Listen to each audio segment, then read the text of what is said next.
जब से कोलकाता में विपक्ष का जमावड़ा हुआ है तब से बीजेपी की तरफ लगातार वार बढ़ गए हैं।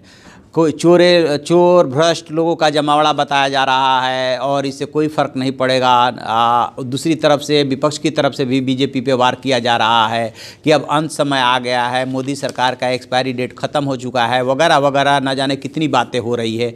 लेकिन इससे निपटने के लेकर के प्रधानमंत्री नरेंद्र मोदी इतने कॉन्फिडेंट है, इतने आत्मविश्वास से भरे हुए हैं कि लगातार वो अपने सरकारी कार्यक्रम कर रहे हैं, अपनी पार्टी के कार्यक्रम कर रहे हैं, पार्टी कार्यकर्ताओं से मोदी ऐप के जरिए रूबरू हो रहे हैं और उनमें ये कॉन्फिडेंस पैदा करने की कोशिश कर रहे हैं कि इनके जमावड़े से कोई फ़र्क नहीं पड़ेगा, आप लोग पूरे आत्मविश्वास से चुनाव मैदान में उतरिए।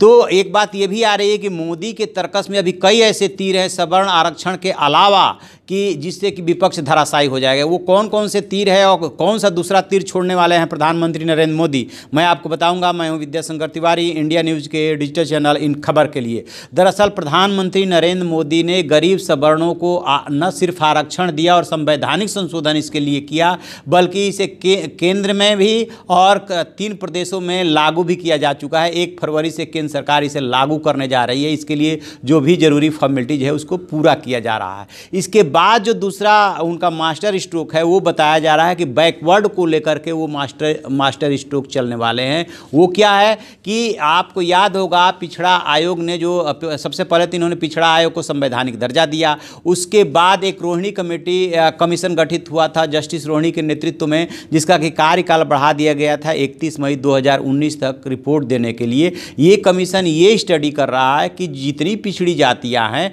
उनमें जो है किसको कितना प्रतिनिधित्व तो मिला है, क्या कोटे के अंदर कोटा देने की जरूरत है। तो ऐसा लगा केंद्र सरकार को जो रिपोर्ट मिली कि ऐसा ना हो कि कोटे के अंदर कोटा लागू करने से डिस्प्यूट बढ़ जाए, लिहाजा रोहिणी कमीशन ने जब टाइम मांगा तो उसे 31 मई तक के लिए बढ़ा दिया गया। लेकिन उत्तर प्रदेश में जब से सुहेल देव राजभर भारतीय समाज पार्टी के नेता ओम प्रकाश राजभर ने दबाव बना रखा है कि कोटे के अंदर कोटा तत्काल प्रभाव से लागू किया जाए।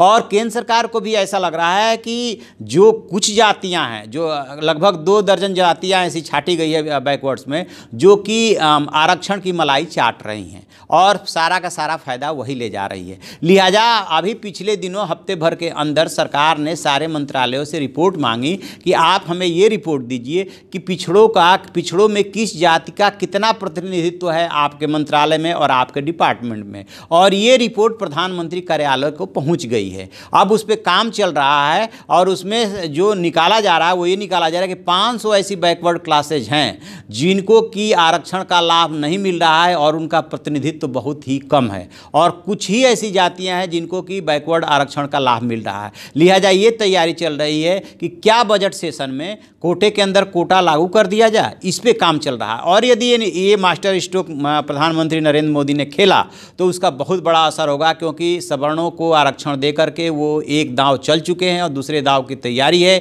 इसके अलावा अंतरिम बजट में किसानों के लिए, बेरोजगारों के लिए, नौजवानों के लिए बहुत सारी स्कीम जो है आ रही है। एक मुश्त किसानों के खाते में पैसा ट्रांसफ़र करने की बात है, UBI स्कीम नौजवानों के लिए बात है, किसानों को जो है ब्याज मुक्त ऋण देने की बात है, छोटे व्यापारियों के लिए कम ब्याज पे जो है ऋण देने की बात है। ऐसी बहुत सारी योजनाओं पे काम चल रहा है। लेकिन ये जो दूसरा मास्टर स्ट्रोक है कोटे के अंदर कोटा, यदि ऐसा हुआ तो ये बहुत बड़ा मोदी का दाव होगा और इससे विपक्ष जो है उसको बहुत चोट लगेगा, बहुत आघात लगेगा, क्योंकि विपक्ष का एक बहुत बड़ा वोट बैंक जो चंक है वो बैकवर्ड ही है। तो देखते हैं और आगे क्या होता है, मोदी कब कैसे इस दाव को चलते हैं। तो आप ऐसी खबरों के लिए देखते रहिए हमारा डिजिटल चैनल इन खबर और उसे सब्सक्राइब कीजिए।